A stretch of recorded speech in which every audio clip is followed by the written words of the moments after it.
Welcome back to the morning show here on Arise News. Unless the political class plays by the rules, making Nigeria a viable country will remain a mirage.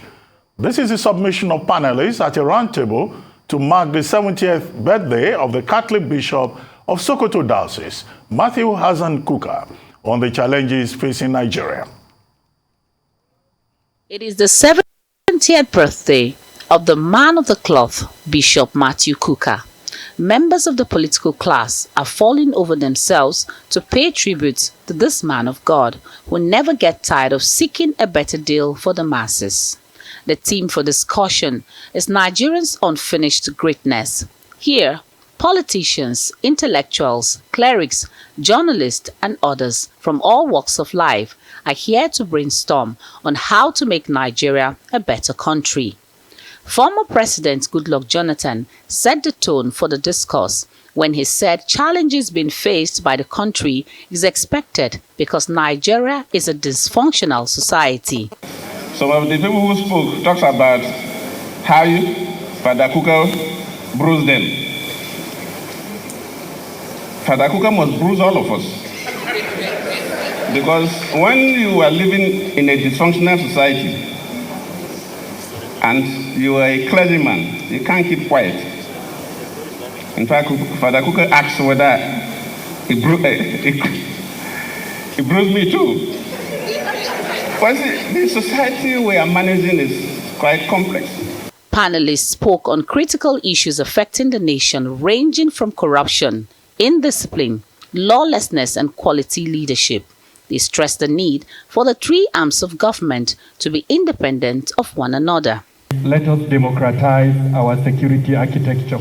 Let's make our security architecture responsible to the citizen in a manner where if there is no effectiveness, then those that are holding position within that architecture would be held accountable. We are not doing that at the moment, and that is why, unfortunately, we continue to see a deterioration within the security space. We often forget that we've managed our diversity and difference, as bad as things are, than countries in many other parts of the world. We got the world balkanized from a particular region of this world, the Balkans, where countries that were all together are splitting. We've held together. That is some progress. We now need to build on that greatness and strengthen it, because no nation in the world comes automatically wholesale as one people. 6 months after, 2.1 million students are at home, restless, able-bodied young people, and we want to solve the issue of insecurity.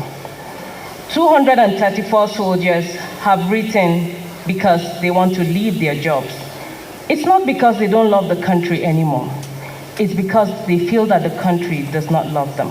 There are many types of states across the world. Every state determines what it produces in terms of values. Why would, for example, in many states, people who are accused of certificate racketing will not aspire for public office? Because the state cannot accommodate those contradictions. But in states like our own, which is a state built around privilege for rich, for powerful people, there is no contradiction that it cannot stomach. So I think the Nigerian politicians should just tell ourselves the truth, that we need to, this is not about ethnicity, we need to reconceive the Nigerian state before it can become an efficient, productive state. Speakers here believe Nigeria will be on its way to greatness if the political class are selfless and patriotic in nation building.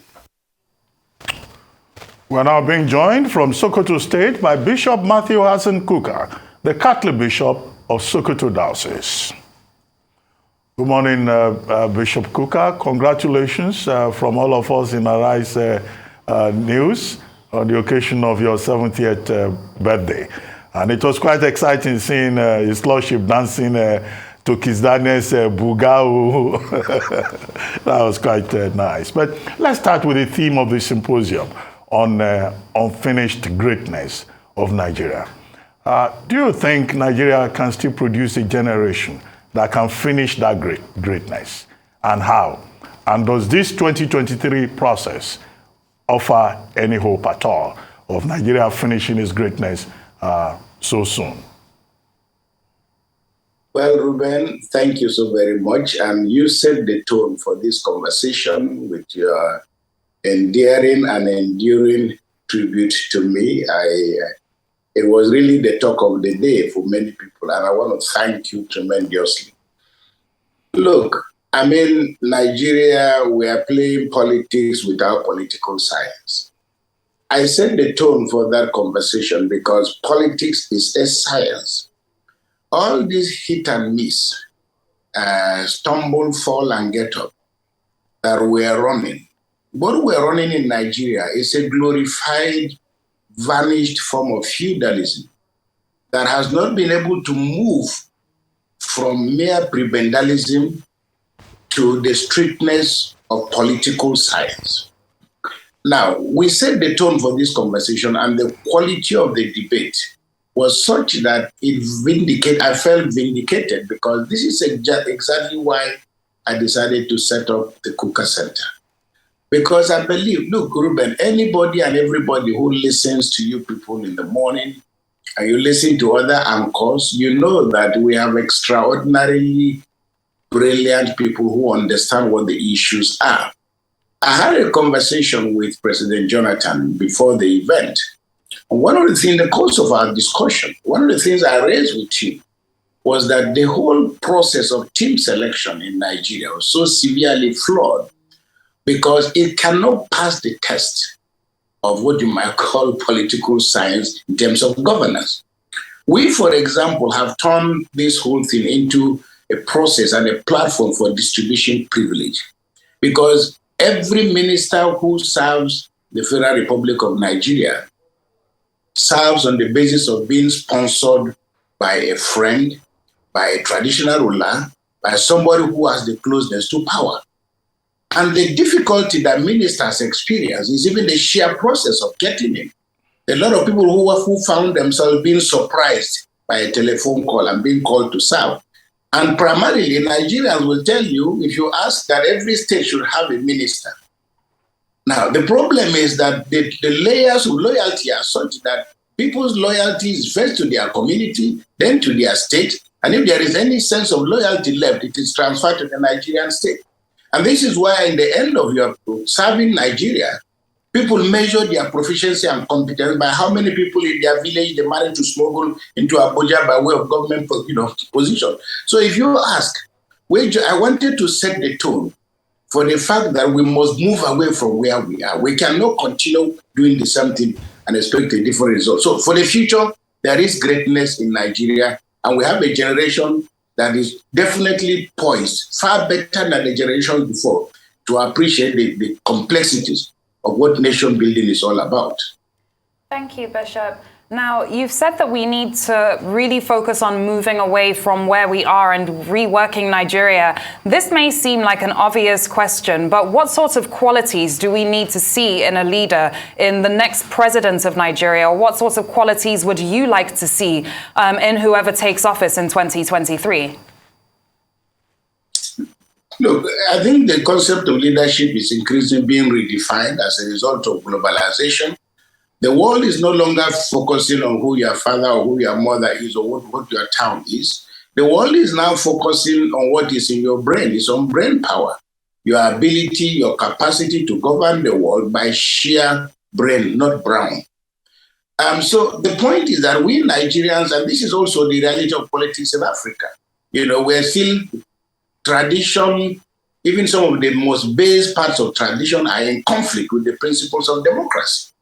So the point is that even the whole idea about leadership is often exaggerated because we are confusing office holders with leaders. There are many people across the world now who are drawing their inspiration. They're not talking about the average American is not thinking about whether Joe Biden is working or not working, or they're not thinking about Boris Johnson. They're not thinking. It's only in Africa that there's so much emphasis and focus on the center.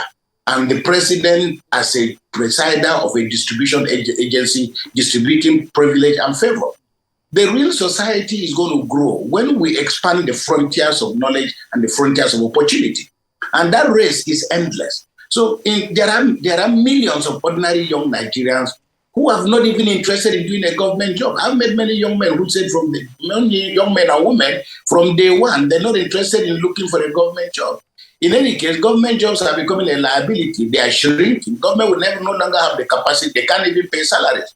So critical to all of this is we're looking for a president that has enough understanding of the complexities of what is wrong with Nigeria. It's not just about good men just trying to aspire to help us to greatness, when they themselves have shown no evidence that, one, they don't understand the contours of power. They cannot connect the points. So my argument is that anybody who aspires to rule Nigeria, we have the opportunity, but we must redesign a template of, let me use the word, confrontation. And you must be ready to confront Nigerians and answer their questions. Traditionally, we've just had a good number of people moving up and down and convincing us, taking a minimalist position of this is what they are going to do. I will not be surprised if the next president of Nigeria tells us we're going to move, up to 10,000 or 20,000 megawatts, or people will tell us we're going to guarantee security. The critical question must be, leaders must be subjected to a minimum litmus test of, okay, you say you want to be able to deal with security. Can we get a sense of how you're going to do this? Can you show us from your background how you've been able to do this? Luckily for us, the front runners have had track records. So those track records must be what we use to project the nature of the choices we are going to make. All right, Bishop, I'd like to say big congratulations to you once again. 70 years is no joke, and you've been in the vanguard of everything good in this country. I may the good Lord continue to bless you. You wrote a book called Witness to Justice, which I adore so much. I read over and over again. But injustice still reigns heavily in the society. A case in point is what even happened in Sokoto, close to you recently. The riots after the death of Deborah. Now the police is saying that the initial suspects they even arrested were not the true killers, that they're still looking for the suspects. What it means is that Deborah has died in vain. Injustice in Nigeria today. What would you have to say about that? Owing to the fact that you wrote the book Witness to Justice. Well, actually, Witness to Justice is part of a trilogy. And because of how gracious Nigeria has been to me, there's a new book coming out. It's titled Witness to Reconciliation, and it should be ready in another month or two, published by Bookcraft. And it is my experience in Ogoni land in trying to reconcile Shell and Ogoni over almost a 7-year period. But look, as I concluded in Witness to Justice, the struggle for justice is you have to wear the shoes of the long distance runner. And as I said, people talk about President Jonathan admitted to my, interrogating the Nigerian state. The point is that as a priest, because a lot of my critics say to me, you're a priest, you should be blessing us and not confronting us with this reality. But like I said, in my vote of thanks, I have a responsibility as a priest to comfort those who are victims of injustice. The Bible encourages us to comfort the afflicted. But I also argue that we have a duty and a responsibility as priests to afflict the comfortable with the contradictions that stare us in the face. First point, Deborah didn't die in vain. The first thing to say about the death of Deborah is almost like saying, if you're a Christian and you die on the line of duty, no Christian who dies in witnessing to Christ can die in vain. So she's a martyr, like Lilia Sharibu, and tens of other young people who have died because of their faith. That's what we are as Christians. So, but the next point is, and this is what I mean by the fact that we're running a glorified, it's a combination of theocracy, it's a combination of it's a combination of feudalism. It's a system that is so complex and convoluted, it cannot, as I said, pass the test of democracy. Now, the killers of Deborah proudly showed off you saw the young man on television showing off the matches. This is what he did. The Sultan spoke eloquently. The governor spoke. I also added my voice. But in each of the interventions, we called for justice. Now, the next thing was that subsequent to all this, was the governor now said, okay, we're going to try all these people. A group of people gathered themselves saying that this trial cannot take place because what has been done is in keeping with the principles of the Quran and of the principles of Islam. There are millions of Muslims who are ambivalent about all of this. But the only answer to that question is we are not in a theocratic state. Therefore, Nigeria cannot be governed on the principles of any religion. The faith that we profess, the cultures we belong to, can be sources for feeding the Nigerian constitution.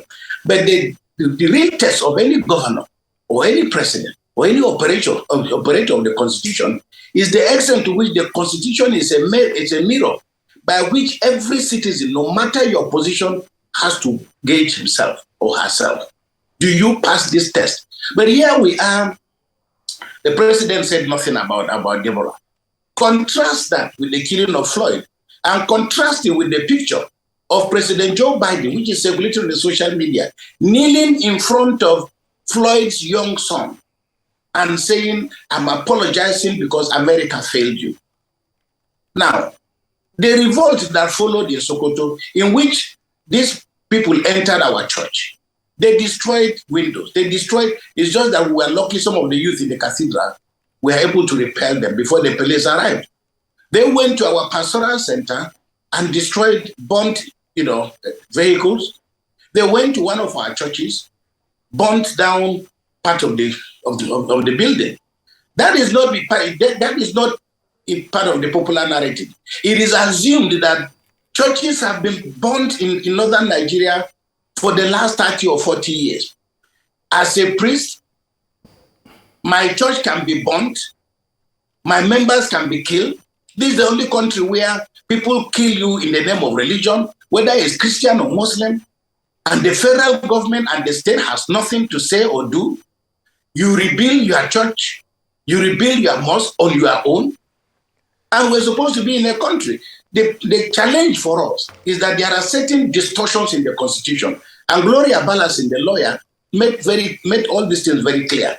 But we also have a National Assembly that has not even contemplated coming close to some of the issues or even understanding the post we must put together to talk about justice. So injustice persists and will continue in Nigeria because we are just pretending to be in a democracy. We have what is a democratic scaffold because it appropriates resources, but it has not been tested and allowed to function. But this is the only country where you can kill 50 people, 60 people, 100 people. Nobody cares.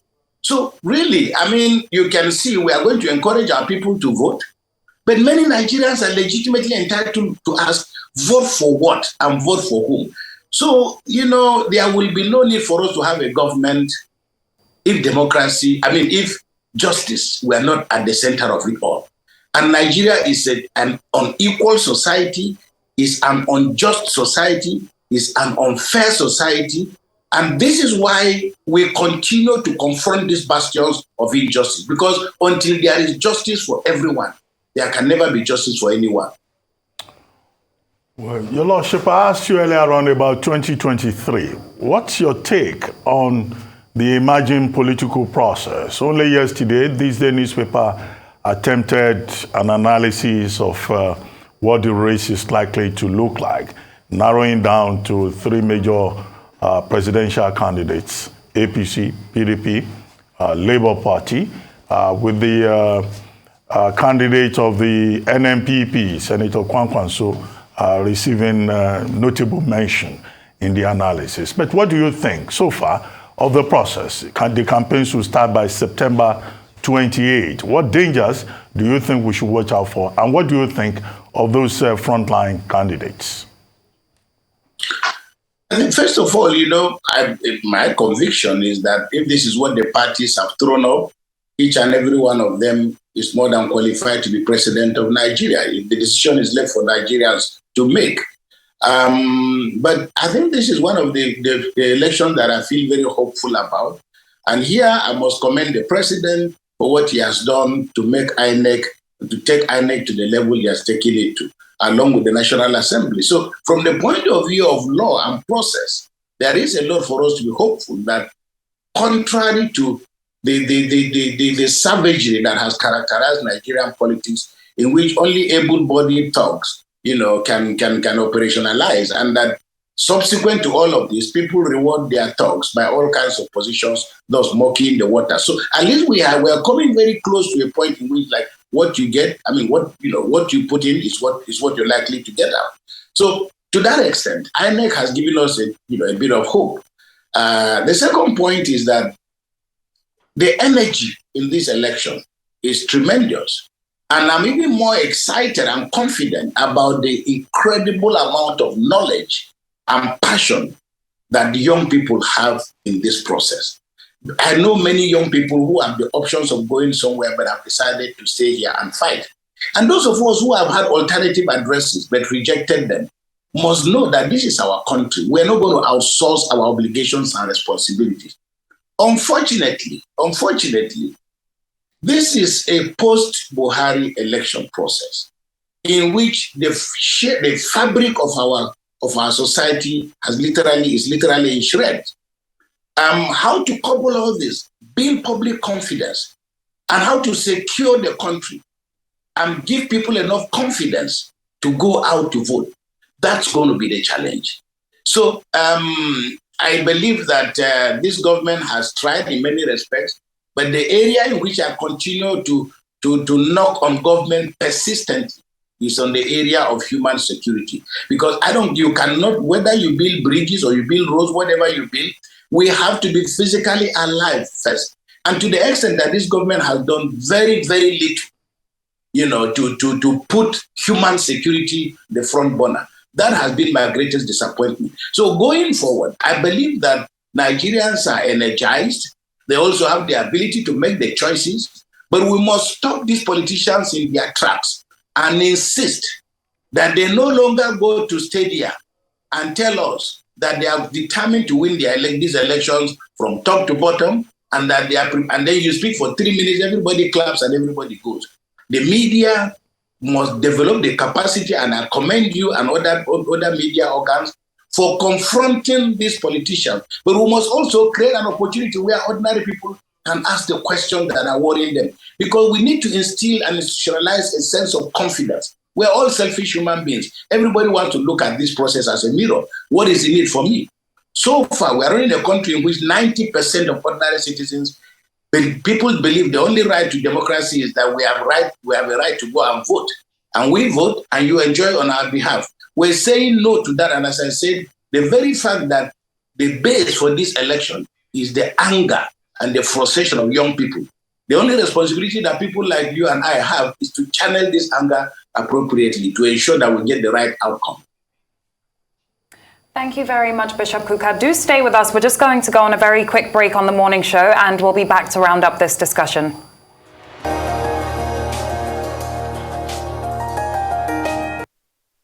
Welcome back to the morning show here on Arise News. We still have Bishop Matthew Hassan Kukah, the Catholic Bishop of the Sokoto Diocese, with us here on the morning show. Bishop, many thanks for staying with us while we went on that quick break.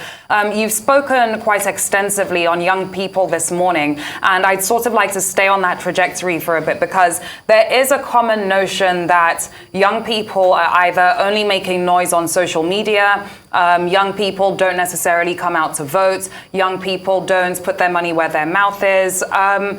But how do you see young people shaping these elections? And on top of that, what more would you like to see Nigeria's young population doing ahead of these elections?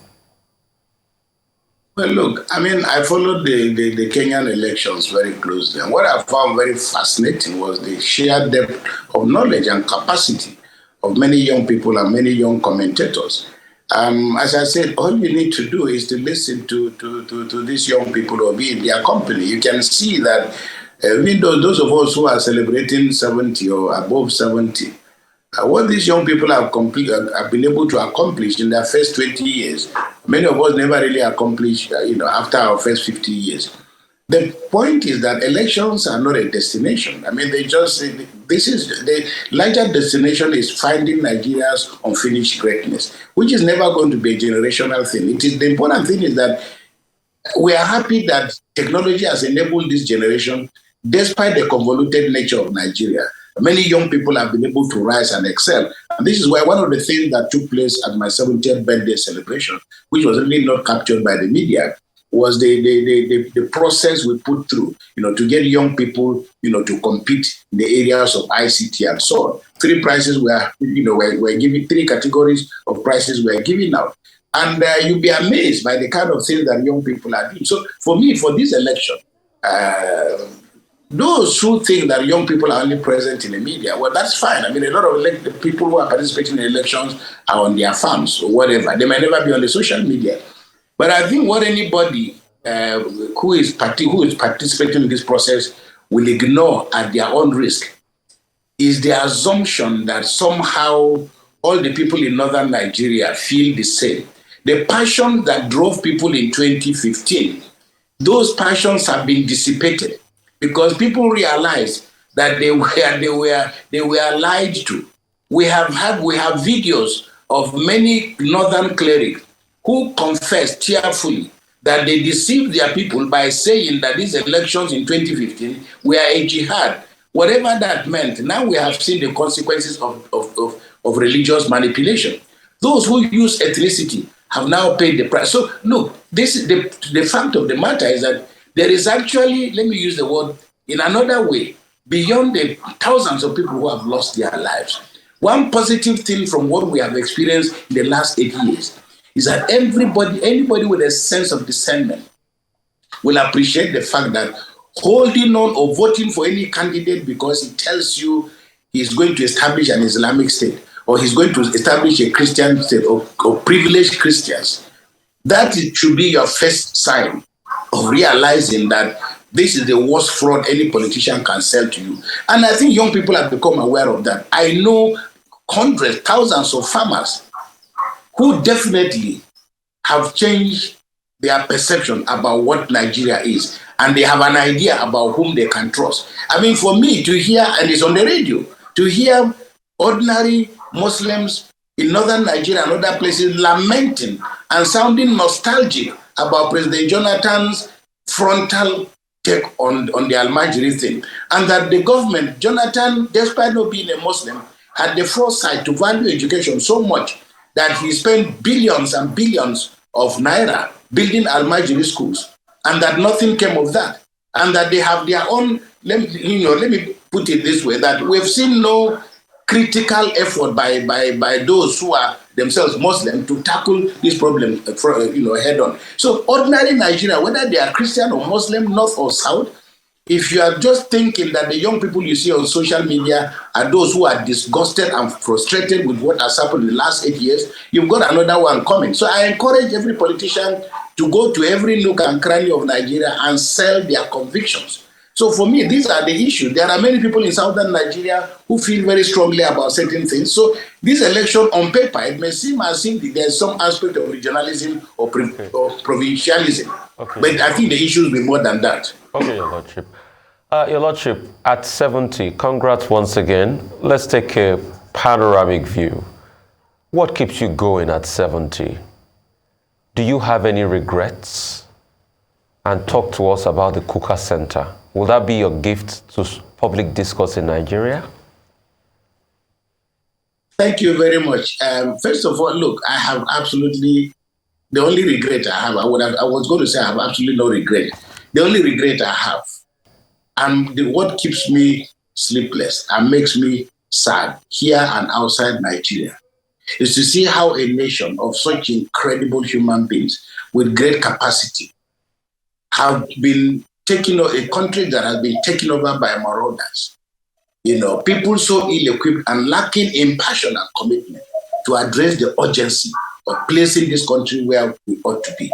That's my greatest regret in Nigeria. However, as you ask the question, and it is actually an aggregate of all this that has also made it possible for me to feel a sense of urgency about putting the Kukah Center on the ground. First of all, I consider myself a public intellectual, and this country has been extraordinarily gracious to me. So if you ask me where I get my energy is on the streets of Nigeria. The ordinary people I see here, whether they are Christians or Muslims, I'm seeing them. I have, with a sense of modesty, put a little bit of scholarship in the last 20 or so years of my priesthood. focusing on just seeing how we can change the lives of people. I say to my Muslim brothers, look, I mean, there may be an Einstein who is carrying a small begging ball. We don't know. We have to release that kid. The very fact that he's on the street, this is the hand fate has dealt him. But we don't know. After all, Kissinger was a refugee. Margaret Albright was a refugee. So there are opportunities out there. The center actually is born out of my experience at the Kennedy School and at Oxford after Oputa panel. When I saw through Oputa panel, for me, it was the best university I ever went to. To see the hopes, to see the aspiration, to see the frustrations of Nigerians, but also to see incredible hope of wanting and hoping that things can change. So it's an aggregate of all these experiences that I decided to put together. And for crying out loud, my classmate in Harvard is now the waiting prime minister in Singapore. What I learned at the Kennedy School, which is that governance can be taught, it can be learned, and that governance is about storytelling. My argument is that, look, not everybody who gets to power necessarily has the knowledge, and the knowledge is important. But you need to design an architecture of support that allows people to understand that intellectual contributions are the most fundamental ingredients that leaders need. But you have a situation where you enter the office of a minister and everybody around him is his cousin, his sister, or nephew, or whatever the case may be, or they worship in the same mosque or go to the same church. All these things are counterintuitive because they are the things that defeat Nigeria. So my idea is through the Kukah Center that people, especially, can come from different parts of Nigeria, to think through the issues of governance. Look, we are a country burying our libraries. How many biographies of our traditional, of our most prominent citizens do we have on our shelves? So I'm hoping that through storytelling, we can improve the quality of governance for our country. Well, Your Lordship, just before we go, INEC recently, quoting Section 92 of the Electoral Act 2022, warned churches, mosques, and religious groups not to be involved in political campaigns. And we know that given the politics of Muslim ticket and churches and mosques mobilizing people to get their PVC because religion will be a major issue in 2023. What do you say to that warning by INEC? Because INEC was even saying the law makes it an offense in Section 7 and 8. This very ignorant attempt to dichotomize between church and state. It's as if the people who go to church are not the Reuben Abatis. I mean, the guys who are making it, it's the same us who go to the mosque and go to the churches. A physical church is just a structure, but all of us in Nigeria go to the mosque and we go to the churches. So the point to make is that, look, we have the law. And I often say to people, there is no law against, I'm sorry to say, but there's no law against killing a bishop or killing an imam or killing anybody. But there's a law against murder. So it is, if you fall foul of the law, there's no reason why the government should not take the necessary action. So for us to continue to use religion as a shield, for example, I listened to the GMD of NNPC. I don't know what his new title is now, but I was happy to hear him talk about all this crude oil theft. And then he now says crude oil that is stolen is now found in churches and mosques. Which are the churches and which are the mosques? Why don't you, if crude oil is found in your church, you are a thief and you are keeping stolen property. Take me out and try me. So for me, INEC cannot say that we should be encouraging our people to vote and to get their PVC, and then you now tell me I've got nothing to do. For me, campaign, I won't campaign for anybody because Nigeria, that's not my job. But I think that if people fall foul of the law by using their pulpit or using their pulpits in mosque or church to allow politicians to campaign, a lot of people will be most offended by those attitudes. Okay, thank you very much, Bishop Matthew Hassan Kukah. Congratulations once again. Thank you very much, Ruben. Thank you very much. And please keep up the wonderful, extraordinarily beautiful, incisive analysis that you do every day. God bless you. And please help me thank your chairman. And thank you, Joma, and everybody in the team. Thank you very much. God bless you all. Thank you, Father. Thank you.